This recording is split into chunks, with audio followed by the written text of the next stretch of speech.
it happened a year ago, so it was my freshman year of college, and I'm a sophomore now, and so it was still pretty fresh, hadn't really seen him, and so I just looked up, I saw him, I freaked out, and you drove me home. We went back to her place, yeah. And we just sat on her bed and just, like, sobbed. I was, like, violently shaking, Mm-hmm. and yeah, that was a really bad episode. Yeah. That was, like, the first time I really, like, saw firsthand, like, what her experience had done to her, I feel like.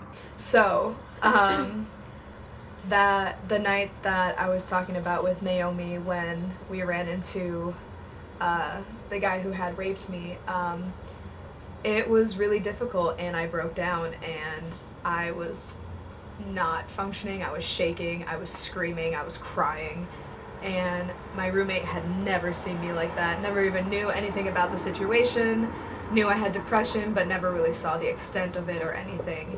And so I came home that night after finals just torn apart, and she came into my room to try to help comfort me, and Naomi was holding me, you know, like when I was crying, and my roommate just sat there in my chair and just stared at me and was just watching.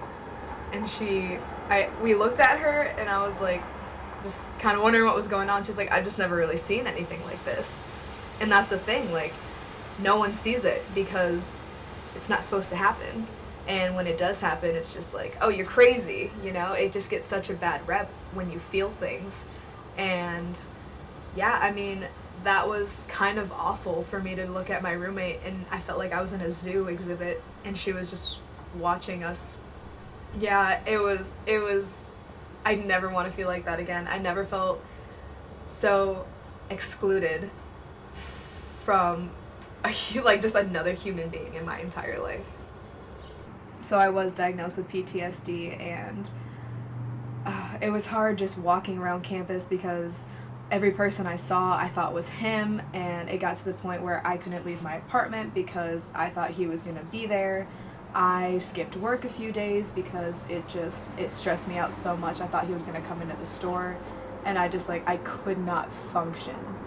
And that's when it got really bad, and then I actually did start going to therapy, and that helped a lot. But yeah, it's been a wild ride.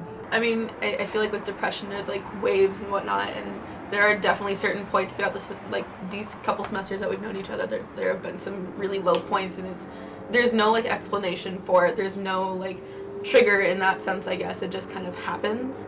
Yeah. And all of a sudden it's just like you're just overcome with sadness and just like You just kind of debilitated. break down. Yeah. And can't really do much. Mm-hmm. Yeah. Those are hard because you like there's nothing I can say to you that'll just be like, oh, I'm cured.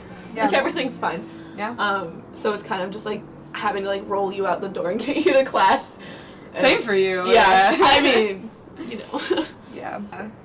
If Definitely anything. the more experiences, not like that, but you know, the more stuff we went through together, I think the stronger it made our friendship because, I don't know, we stuck it out, we helped each other, and we got through.